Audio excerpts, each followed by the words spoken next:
Завтра истекает ровно 40 дней, как мы официально обратились в Центральную избирательную комиссию. До сегодняшнего дня мы никакого ответа не получили, хотя в соответствии с законодательством в течение не более чем 30 дней все государственные органы должны письменно ответить на вопросы. Урматтуу коллегалар, бүгүн сиздер менен жыйналып отурганыбыздын себеби сиздерге маалымат берип коелу дедик.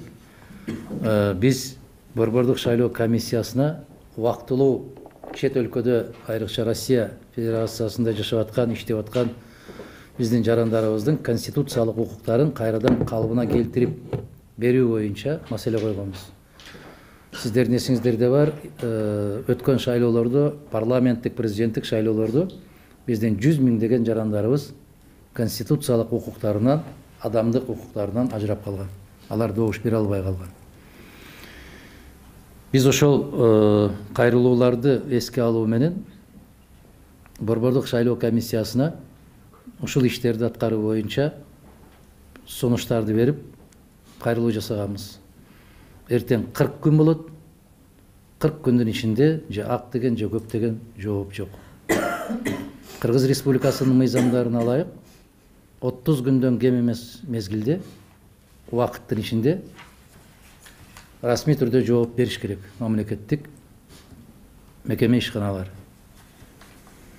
Андан да башта 2018 жылы ноябрь айында Аларча мамлекеттик резиденциясында президент менен болгон жолугушууда да бул маселе кабыргасынан коюлган.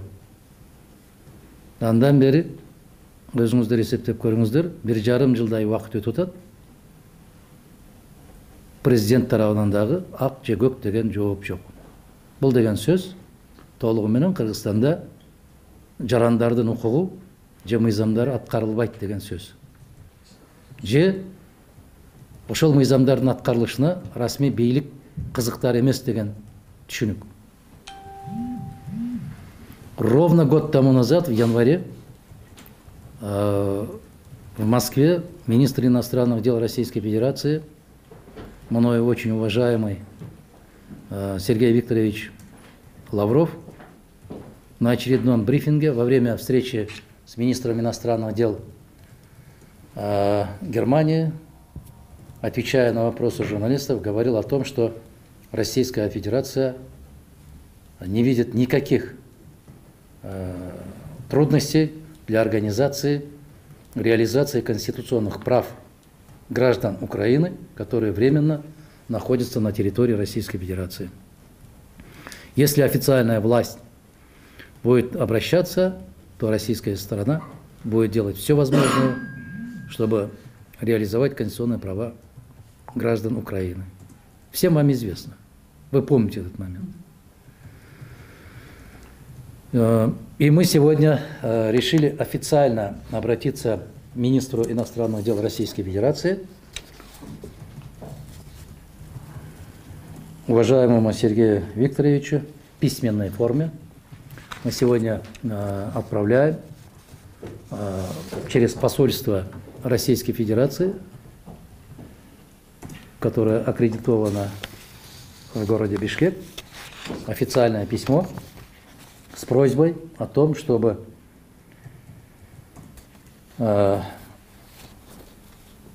уважаемый министр иностранных дел посодействовал в решении этого вопроса. Если Российская Федерация выразила готовность оказать всяческую поддержку, помощь гражданам Украины, то Кыргызская республика, граждане Кыргызской республики, во-первых, по количеству в 3 раза меньше получается, около 1 миллиона граждан Кыргызской республики. Во-вторых, Кыргызская республика и Российская Федерация являются членами таких авторитетных международных организаций, как СНГ, как Евразийский экономический союз, Организация договора коллективной безопасности и Шанхайская организация сотрудничества. И мы являемся партнерами, союзниками и в других международных организациях. Я думаю, что если официальная власть Кыргызской Республики до сих пор не сделала никакого заявления, никаких движений в сторону обеспечения конституционных прав граждан Кыргызской Республики, находящиеся за пределами нашей страны, то политическая партия «Бүтүн Кыргызстан» на протяжении последних нескольких лет каждый раз, каждый год заявляет, делает заявление, делает обращение.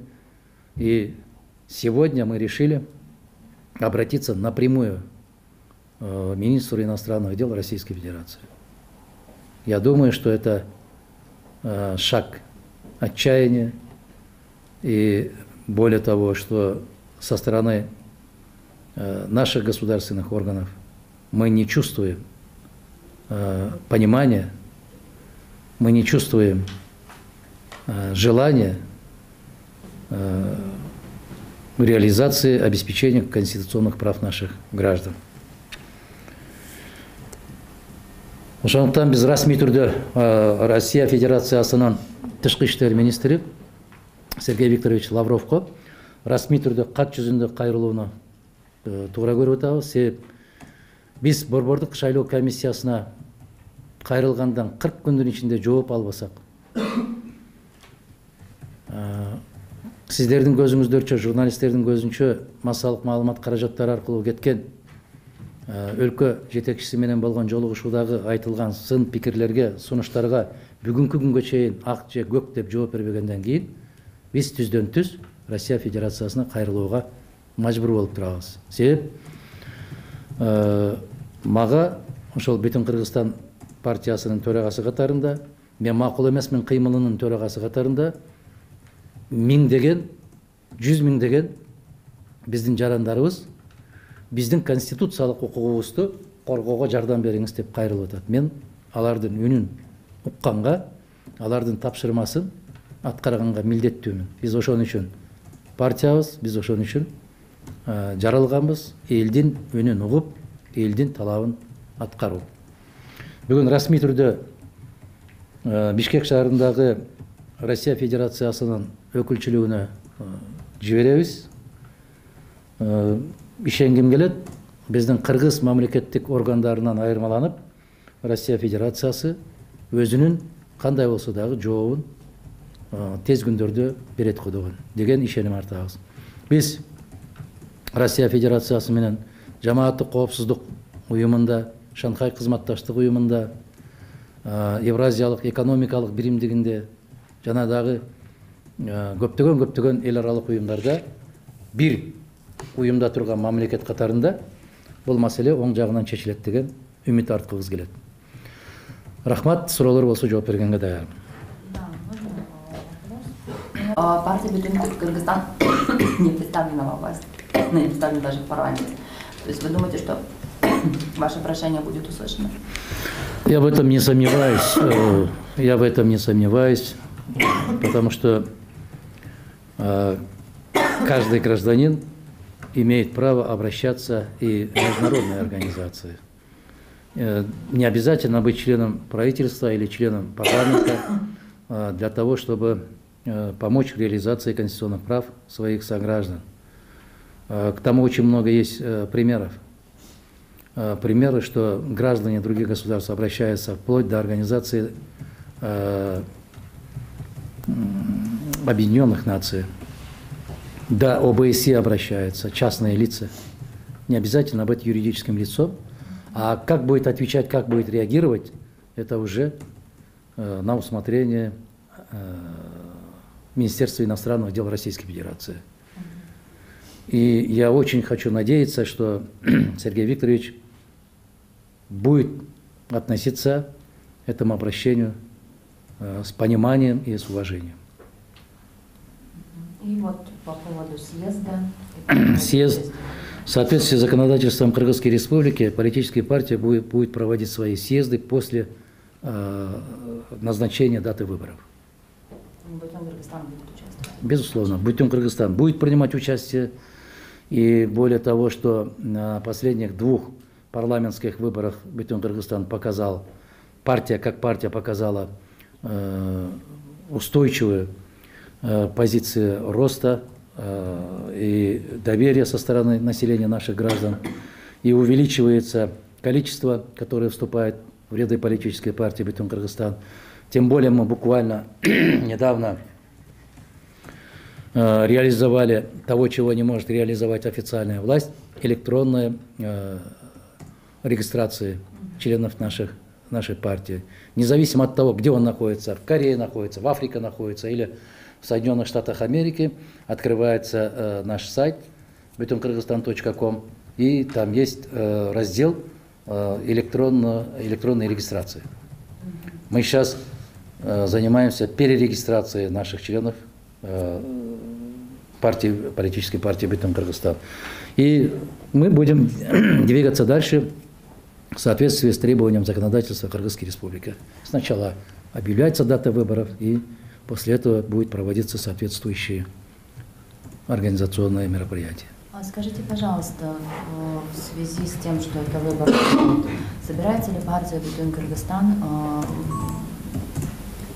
объединяться с какими-то другими политическими организациями? Вы как политик, вам наверняка многие обращались за поддержкой, с идеей, с предложением создать тандем.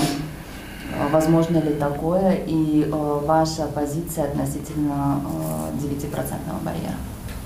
Насчет 9% барьера я свое мнение публично несколько раз говорил о том, что это лишает очень многих молодых политических организаций и граждан Кыргызской Республики. Если сегодня посмотреть, то 6 политических партий, которые представлены в парламенте Кыргызской Республики, вместе не набирают 50% населения граждан Кыргызской Республики. Это нонсенс. Это нонсенс. Более 60% голосов не учтены, и они оказались за бортом. При 9% барьере их могут оказаться более чем 80%. Оказаться за бортом в парламентских партий, потому что голоса не учитываются. Вот представьте себе, 2 миллиона максимум граждан будет принимать участие на выборах. Для того, чтобы пройти барьер, политическая партия должна набрать 180 тысяч плюс 1 человек. Учитывая наши реалии, что если будет бороться около 10 политических партий, считайте, что если каждая политическая партия будет набирать в порядке там 150, будем считать грубо так, и я думаю, что очень большое количество граждан Кыргызской Республики, их голоса, точнее, останутся неучтенными. Это очень опасная тенденция. Но сегодняшняя власть, к сожалению, не понимает риски, которые предстоят при этих политических играх. Это очень большие риски. При 7% барьере остались сколько там граждан? Сотни тысяч граждан остались неуслышанными. А 9%, я думаю, что это нонсенс, это дикость. Я надеюсь, услышать, мы обращались, несколько политических партий, президенту, правительству, парламенту, всем здравомыслящим людям надо снижать порог, потому что это очень большой, огромный риск. Не надо играть с огнем. А насчет объединения какими-то там политическими силами, мы всегда открыто заявляем о том, что кто разделяет нашу программу, наше видение, и вы, наверное, помните и чувствуете, как никто, представители средств массовой информации, очень многие политические партии буквально год, 2, 3 тому назад были непримиримыми оппонентами политической партии «Бетон Кыргызстан», которые говорили исключительно только парламентская форма правления, сегодня уже говорят о том, что да, для Кыргызстана с учетом ментальности нашего народа необходимо вернуться к президентской форме правления. Есть у нас некоторые различия принципиального характера. Это форма правления Кыргызской Республики, это и структура правительства Кыргызской Республики. Как вы знаете, что Бетон Кыргызстан ратует и приветствует, чтобы всенародно избранный президент одновременно возглавлял исполнительную ветвь власти. Не надо создавать еще правительство дополнительное. Вы знаете наше видение, что до 75, а то и до 60 надо сокращать количество парламента Кыргызской Республики, членов парламента. И структуру правительства должны сокращать, минимизировать. Посмотрите на очень развитые государства, членами правительства максимум является 11, а то и 15 человек. У нас в Кыргызской Республике до 25 доходит. Это нонсенс. И вот этих вот вопросах у нас видение разное. Если кто-то соглашается с этими выводами, то наша партия всегда готова сотрудничать. И особенно судебной ветви власти. Дарья, судебной ветви власти. Есть очень опасная статья в Конституции Кыргызской Республики. Пользуясь этой статьей, сегодняшняя судебная система, она полностью оказалась карманной. Под видом того, что они будут контролировать, как будет вести себя судья, это дисциплинарная комиссия. Дисциплинарная комиссия. И можно подать его дело в дисциплинарную комиссию, под любым предлогом человека можно освободить. О какой независимости можно говорить в судебной ветви власти? Согласитесь. И вот этот вот выбор, который они устраивают, конкурсы так называемые, кандидатов подбирает. Что говорила Галина Анатольевна? Нужны сколько там тысяч долларов для того, чтобы попасть сюда? 35, да? 30 тысяч долларов. 30 тысяч, да. Ну, об этом она громогласно заявила, и хоть бы что, никаких движений. Это Галина Анатольевна Скрипкина, председатель комитета соответствующего парламента, плачет, говорит о том, что из-за отсутствия 30 тысяч долларов некоторые кандидаты не смогли принимать участие в подборе кандидатов на должность судьи Кыргызской Республики. Это что за дикость? Поэтому мы ратуем, чтобы полностью обеспечить независимость судебной ветви власти, чтобы установить, для того, чтобы была справедливость, должна быть независимая система судебной власти. Абсолютная независимость. Ну, смотрите, сейчас партии власти нет. Поступали, пока, по крайней мере, нет. Поступали ли вам какие-либо предложения из администрации стать такой партией? Партией власти? Да, может быть, там поступали предложения встретиться с президентом. Когда мы на очередных выборах выиграем, наша партия, дай бог, станет партией власти. А пока мы со стороны не нуждаемся, чтобы кто-то приглашал, чтобы мы выполнили роль партии власти. Нет, у нас есть свое видение, у нас есть свой путь, свои ценности. Ну вот Бетон Кыргызстан, как еще в 2010 году, и в 2015, и сейчас, называют все-таки партию Южную. Вы согласны с этим? Абсолютно категорически нет. Этим занимаются исключительно те люди, которые... Я их назвал даже, знаете, чтобы не обидеть своих коллег, журналистов. Это просто мишура, которые там занимаются и выдают себя за выдающегося какого-то там аналитика. Вы согласитесь со мной, как таковых аналитиков в нашей стране, в нашей республике практически нет. Буквально те аналитики, которые говорили, что какие героические свершения делает Алмаз Атамбаев, сегодня какими словами выступает в адрес Атамбаева. Мы маленькое государство и достаточно компактная страна, практически каждого знаем, о чем он дышит. И более того, как мной очень уважаемый Куат Калбекович Байболов, экс-генеральный прокурор, говорил о том, что более того, мы знаем, почему они так думают.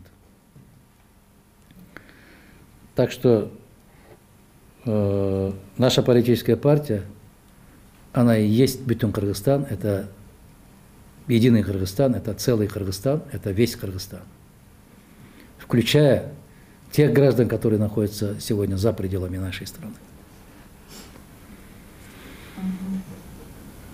А сколько у вас сейчас членов партии? Можете назвать? Да, конечно. У нас есть персональные списки, более 100 тысяч, более 110 тысяч последние. Более 110 тысяч. Ну, список, с которым вы пойдете на выборы, он будет формироваться уже на съезде? Да, конечно. Как требует законодательство. Сиз Бизде баарына эле кызык да, мен ушунун менен кыргызча айтып кетип коесуз. Ушул Бүтүн Кыргызстан партиясы жалгыз өзү барат да, парламенттик шайлоого эч ким менен бирикпейт. Ушул кызык да элге делечи. Анан азыр баарын орусча жакшы айттыңыз, ушул кыргызча айтып берип коесузбу? Кыргыздарга жеткириши. рахмат. Биз билесизби, биригүү деген сөзгө өтө аярлап калганбыз. Баягы сүткө оозубуз күйүп калган. Анан канча жылдан бери айтып келебиз, эгерде биздин программаларды биздин көз караштарыбызга макул болушкан болсо, биз кандай саясий партия болбосун биргелешип чогуу иштешкенге даярбыз. Эгер көз караштарыбыз дал келбей турган болсо, бүгүнкү парламентте отурган партиялар баягы ант ичип келип алып, келгенден кийин түсүн өзгөртүп кеткендердей болбойбуз. Биз ушул жээкте сүйлөшүп алышыбыз керек. Эсиңиздерде бар, жападан жалгыз Бүтүн Кыргызстан партиясы гана Кыргызстанга парламенттик башкаруу эрте экендигине жарыя кылып келет. Бир биздин оппонентибиз айткандай, жалгыз көгөрүп биз калганбыз Бүтүн Кыргызстан. Болбойт, парламенттикке биз даяр эмеспиз деп. Даяр эместигибизди көрсөттүк го. Мына Атамбаев кетери менен СДПК жок экен го. Эмне деген партия? Бул жон гана баягы кандай десем, жасалма жол менен түзүлгөн бир уюм да. Ошол партиянын төрагасы кетсе эле, ал партия жок. Бүттү. Бизде ишеним пайда боло элек андай партиялык. Кайсы бир партиялар Бүтүн Кыргызстандын айтканы туура экен деп бизге президенттик башкаруу керек экен. Парламентти 120дан 60ка чейин кыскартышыбыз керек экен. Өкмөттүн курамын 25тен 15ке чейин кыскартышыбыз керек экен. Бүткүл эл тарабынан шайланган президент өкмөттү өзү керт башы менен жоопкерчиликти алып башкарышы керек экен. Мына ушундай системага барышыбыз керек экен. Каттуу тартипти орнотушубуз керек экен. Анан элдердин конституциялык укугун шайлоого жана шайланууга болгон укугун кайрадан калыбына келтиришибиз керек. Себеп ар бир аймак өзүнүн депутатына өзү түздөн түз добуш бериш керек. Партиялык тизме менен деген түшүнүк болбойт. Себеп алдына 4-5 кукланы коюп, артына жашынып, жырткычы да келип атат, уурусу да келип атат, чет өлкөнүн жараны да келип атат. Кудайдан жөө качкандардын баары келип алып атпайбы. Мына ошондой система менен биздин жогорку кеңештин бүгүнкү күндөгү интеллектуалдык деңгээлин көрүп атасыздар. Фамилиясын жаза албагандар келип отуруп калып атат. Эл кыйналып атат, айтат: "Биз жакшы жигиттерге добуш бердик эле." Жакшы жигиттер акчасы жок экен, чыгып кетет экен. Аларга тыйын берип коет экен убактылуу. Өмүрүңдү өткөрүп тур, кийин биз сени башка жумушка орноштурабыз деп. Анан артынан жалаң жанагы айткан жөө качкан, Кудайдан жөө качкандардын баары келип топтолуп алат экен. Биз ушул жолдорду жоюуга макулбуз, сиздер менен макулбуз десе, кайсы партия болбосун келсин, биз кучагыбызды ачып тосуп алганга даярбыз. Кызматташабыз. Бирок парламентке өтүү үчүн гана ар кандай ыкмаларды колдонуп, биригип ал жака өтүп алып, өткөндөн кийин 5 жыл чөп өспөсүн, суу акпасын деген позицияны карманбайбыз. Биз түз жооп беребиз шайлоочулардын алдында. Шайлоого баратканда ошо пятерканын десяткага кириш керек деп месталар сатылат дегендей эмелер болот. Сиздин партияда ушул барбы? Менимче жападан жалгыз биздин Бүтүн Кыргызстанда андай принцип жок.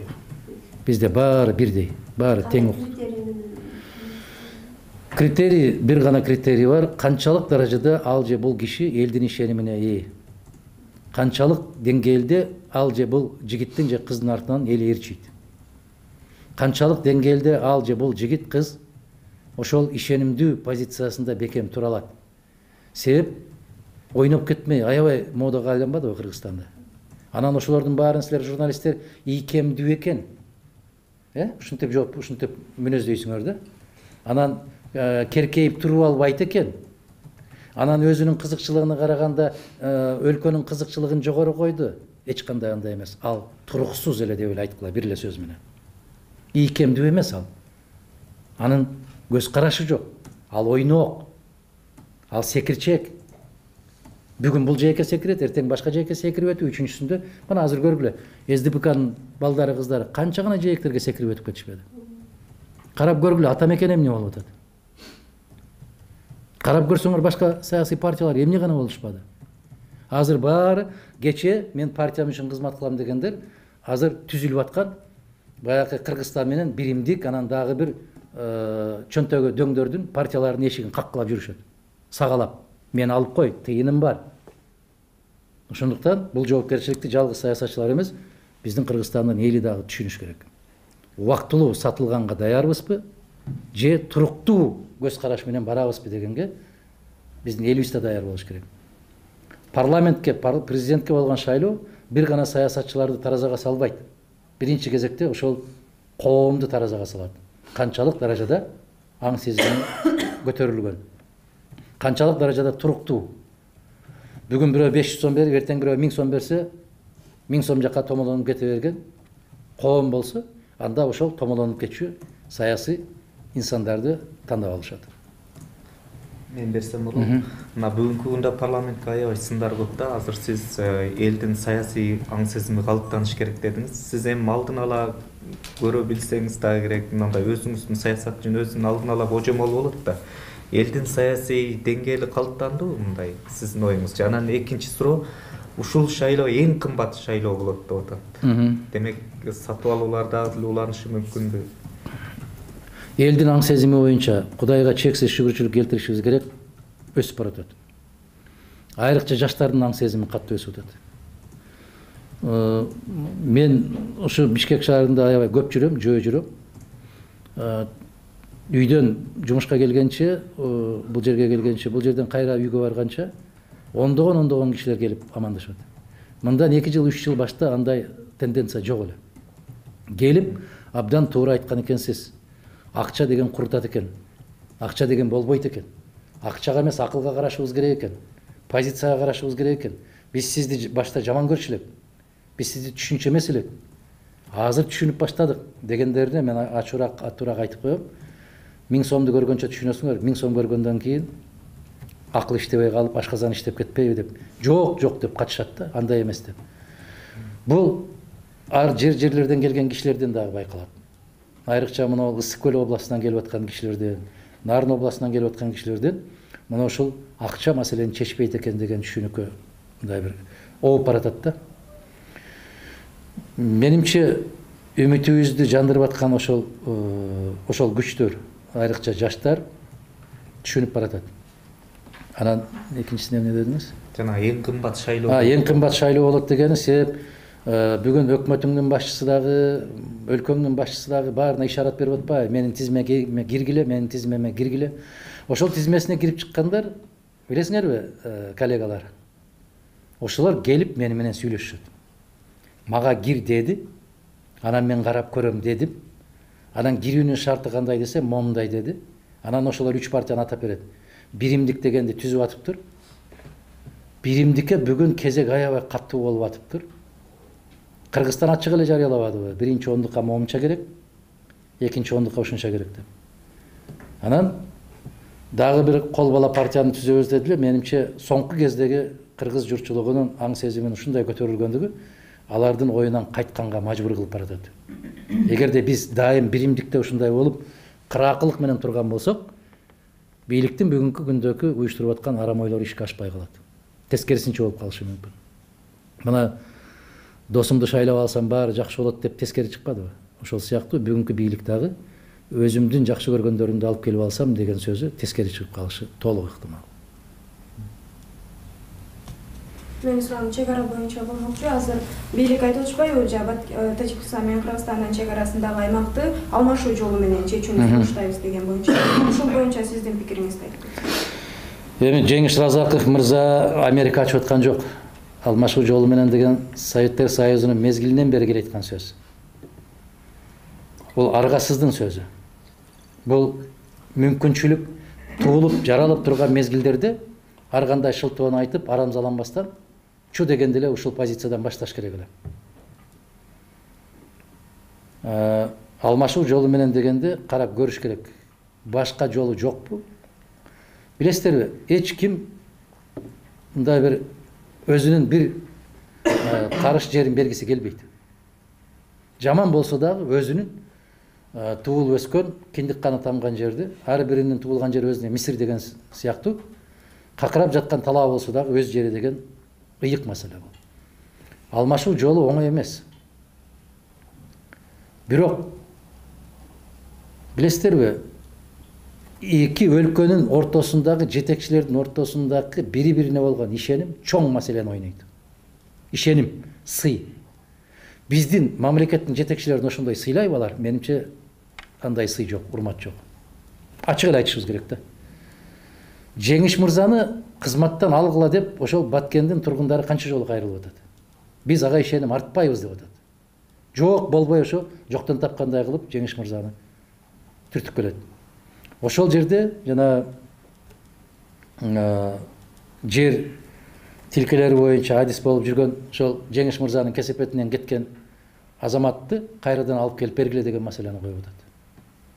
Ушул чек араны жакшы билет деген маселени коюп атат. Эми үчүн укпайт, муну түшүнбөйсүң. Кече өкмөт башчысы айтып атат, мен каттуу буйрук бердим, жакшылап кайтаргыла дедим деп. Бул эмне деген жапайчылык? Ага чейин андай буйругуң жок беле? Кандай дейсиңер силер? Ойлоп көргүлөчү. Мен буйрук бердим, каттуу кайтаргыла деп. Ага чейин андай буйрук жок беле? Орто кайтаргыла деген буйрук бар беле? Же начар кайтаргыла деген буйрук бар беле? Логика болуш керек да сүйлөп атканда. Ошондуктан чек араны, урматтуу кесиптештер, чечкиндүү мамлекеттин жетекчиси, чечкиндүү парламент, чечкиндүү өкмөт келмейинче маселенин чечилиши кыйын. Бир тараптуу эле айтып коеюн, булардын колунан келбейт. Ал маселени чечиш колунан келбейт. Сабаты да жетишпейт, эрки да жетишпейт, анан эл аралык кадыр-баркы да жетишпейт буларда. Ушуга эле улай Казакстан чек арасын жаапына бууп атат, мындайча айтканда. Өзбекстанда катыш болду. Дипломатиялык маселелер кандай болот? Дипломатия жок да. Мен айтпадым. Ошону 1 жыл башта айттым, 2 жыл башта айттым. Кыргызстанда тышкы саясат деген түшүнүк калган жок. Тышкы саясатты жүргүзүү үчүн аябагандай чоң, мына бүгүн мен сөз кылып аткан Сергей Лавровго окшогон гигант инсандар керек. Байкайсыңар, көптөгөн өлкөлөрдүн чет өлкөдөгү кадыр-баркын тышкы иштер министрлиги түзөт. А бизде баягы билим берүү министрлигине коюп көрүшпөдүбү мектептин босогосун аттабагандардын баары? Эмне болду билим берүү? Саламаттык сактоо министрлигине коюп көрүштү, бухгалтерлерди, ар кимдерди коюп көрүштү. Талкалап бүтүштү го. Азыр деле ошол саламаттык сактоо министрлиги бизнес менен гана элек болуп атпайбы? А тышкы иштер министрлиги бул өтө опурталдуу маселе. Анан тажрыйбасы жок, эл аралык деңгээлде кадыр-баркы жок инсандарды коюп алып, жаш балдарды коюп алып, мен кадыр-баркка ээ болом деген сөз бул туура эмес. Ошондуктан тышкы саясатты биз түбүнөн карап чыгышыбыз керек. Баягы конституцияга каршы келген мыйзамды, тышкы саясатты президент аныктайт деп мыйзаммен алып берип коюшпады беле? Ал туура эмес. Бул конституциялык укук болуш керек. Мыйзам менен аныкталбаш керек. Конституция түз аракетке конституциялык тышкы ички саясатты президент аныктайт деп жазып коюш керек. Аны үчүн президент толук кандуу болуш керек. Кандай деп мисал келтирсем экен, мындай оройраак болуп кетеби деп чочулап турам да. Оройраак болуп калат. Үйдө байбиченин кадыр-баркы чоң болобу, же токолдуку чоң болобу? Баракелде. Баракелде. А бизде конституция боюнча байбиче ким өлкөдө? Парламент. Өздөрү жазган ошону, мен жазган эмесмин. Мен каршы чыкканмын ошого. Кандай дейсиңер? Макулсуңар ошого? Анан 1000 жолу ал токолго жакшылап сулуу жолук салып койгон, ал байбиченин ордуна отура албайт. Конституция бузулуп атат. Түшүнүктүү болуш үчүн айттым мен бул салыштырууну. Барбы? Суроо. Баткенге Айбалаевди губернатор болсо чечилет эле маселе деп ошо жашоочулар көтөрүп келет да, сиз ушу киши барса эле чечилип кетет деп ошого башыңыз кандай? Алты Айбалаев барса да чечилбейт ал жерде. Айбалаев ал маселелерди эмне үчүн ошо баласы менен кызын жумушка жайгаштыруу үчүн гана айтылган сөз ал. Мен муну 1 жыл башта айттым эле. Мына кечээ жарлык чыгыптыр, мен айткандарым толук тастыктаптыр го. Кызын улуттук банкка дайындаптыр. баласын Кыргыз Россия өнүктүрүү фондунда. Эми алар жер үчүн күрөшүп аткан жок да, алар өздөрүнүн урпактары үчүн күрөшүп атат. Ачык эле айтышыбыз керек да. Мына мыкты демократ болуп жүргөн, кыйкырып жүргөндөрдү да карабайсыздар. Элчи кылып дайындап койду, бир баласын бир жака, экинчи баласын эки жака коюп койду, бүттү ошону менен. Реформасы да бүттү, талабы да бүттү да. Билесиздер да. Биздин элдин көңүлү көк таштай калган саясаттан, саясатчылардан көңүлү таш. Ошого саясатчы сөрөйлөр жемпи таштайт. Ошого себепчи болот. Бир кызматка алып барып койсо, баласын бир жерге орноштуруш керек. Келинин бир жерге орноштуруш керек. Бүтүндөй баягы өзүнүн маселесин чечип алгандан кийин дымып жатып калгандардан кийин элдин көңүлү көк таштай калат. Саясатчы дегенди көргүсү келбей калат. Тилекке каршы ошолордун арасында принциптен тайбаган азаматтар дагы жабыр тартып калат да. Милиция десе эле айтабыз го, булар уур деп. Бирок милициянын ичинде кандай айкөл азамат таза инсандарыбыз бар. Соттор десе эле сөзсүз акча бериш керек дейбиз. Жок. Алардын ичинде жок дегенде бир 10-15% бар да, жараткандан корккон, элдин каргышынан корккон, таза иштеп аткан.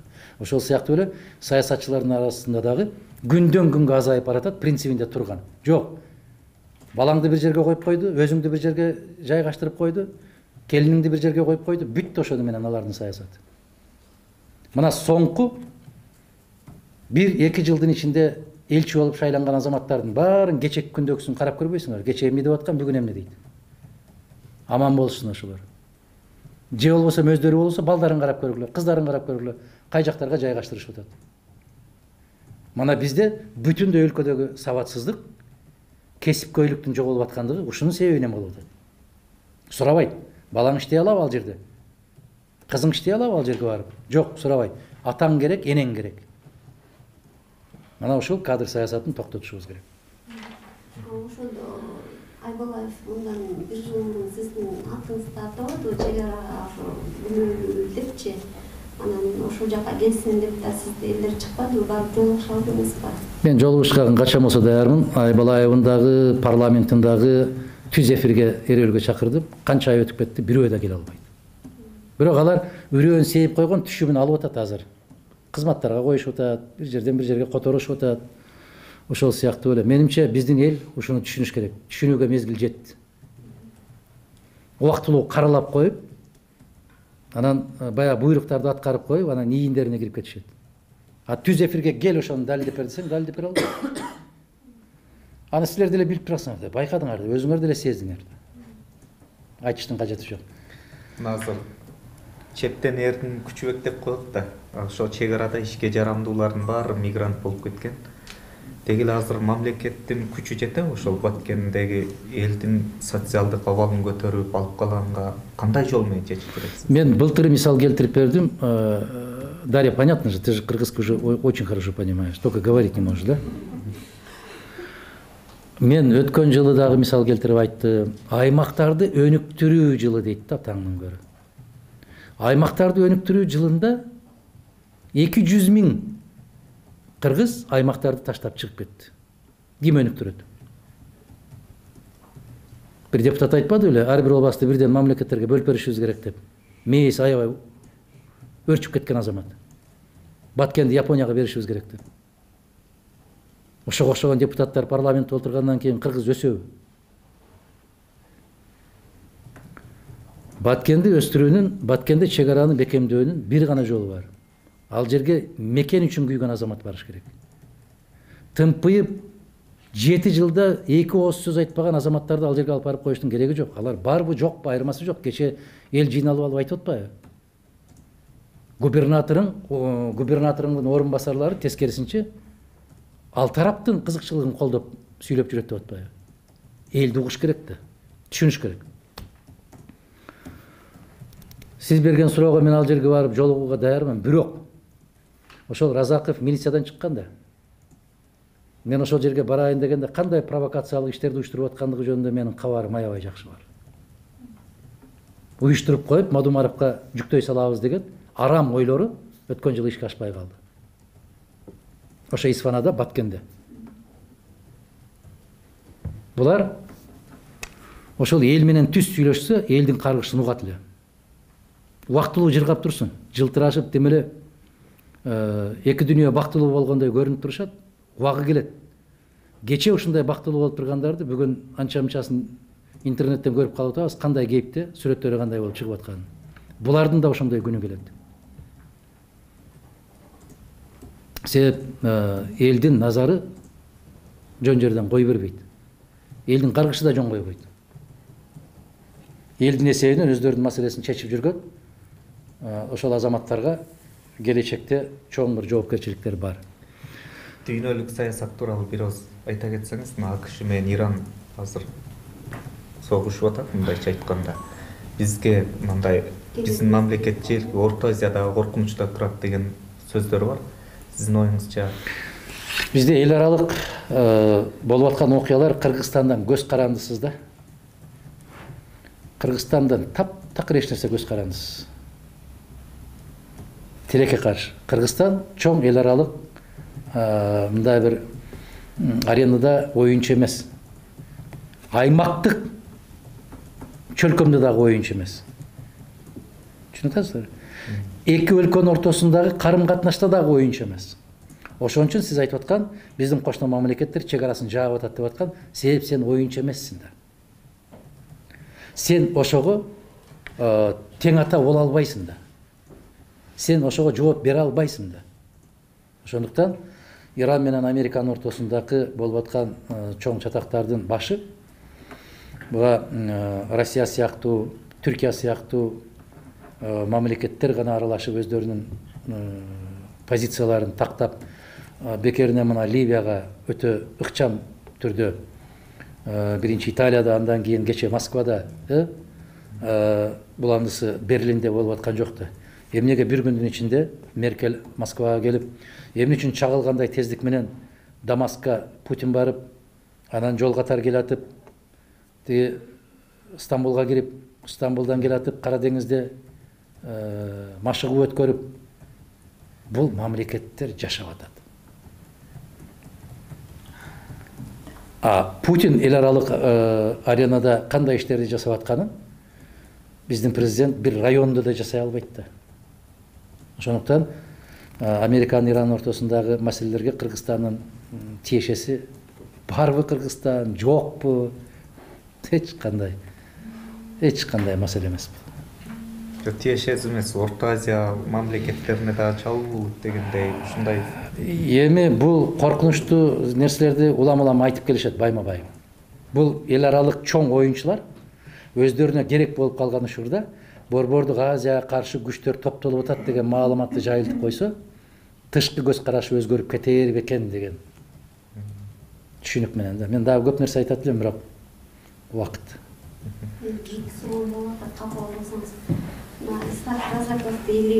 Сөзүн ары кечетиги айтып келерсе, мен таза болсом, сен таза болсоң, коом таза болот деп. Сиз өзүңүз ошо саясатта тазалык деп ойлойсузбу? Мен ойлошумдун кереги жок, мага бааны эл бериш керек. Мен кандай деп ойлошумду ал менден көз каранды эмес. Анан бул апрель окуясына 10 жыл болот да, ал күндү сиз кандай эстейсиз же эстейсизби? Кыргызстандын кайгысы катарында эстейм мен. Мен 10 жыл бою өзгөртүүсүз ушул сөздөрдү айтып келем. Кыргызстандын кайгысы бул. Бул баягы убактылуу жулунган күчтөрдүн баягы арамза ойлордун ишке ашышы деп билем. Ошол ойлордун туура экендигини кыска мезгил көрсөттү. Кандай болгонубуз. Бүгүнкү тышкы карызды карап көргүлө. Ички карызды карап көргүлө. $4,5 миллиард. 10 жыл башта канча эле? 2 миллиард 400 миллионбу? 2 миллиард 300 миллион. Эки эсеге көтөрүлдү. Бул жыргап кеттикпи? Бүгүн деле ошол күчтөр уланып атат. Бүгүн деле ошол күчтүн, арам күчтөрдүн аркасы менен келгендердин уландысы. Өз айткандай ошол көчтүн уландысы. Тек гана көч башчы алмашты да. Биринчи көч башында бараткан төөнү минип бараткан киши алмашты. Көч ошо бойдон эле кетип баратат ошол жолдо. Можно еще вопрос? Да. Александр Александрович, вот сейчас очень много говорится, да, о Райымбеке Матраимове, вообще о братьях Матраимовых, об их влиянии на расклад политических сил, об их влиянии, которое они окажут на предстоящие выборы. практически ни один лидер партии, ни один политик по этому поводу открыто не высказывались. В том числе и вы, может быть, выскажетесь сейчас? Дарья, если ты не читала, это не значит, что Молдумаров об этом не говорил. Ну, скажите еще. Мне очень часто обращаются кыргызские журналисты, они задают вопросы на кыргызском языке. Трагедия в том, что, к сожалению, наши русскоязычные журналисты не читают информацию своих коллег, к сожалению.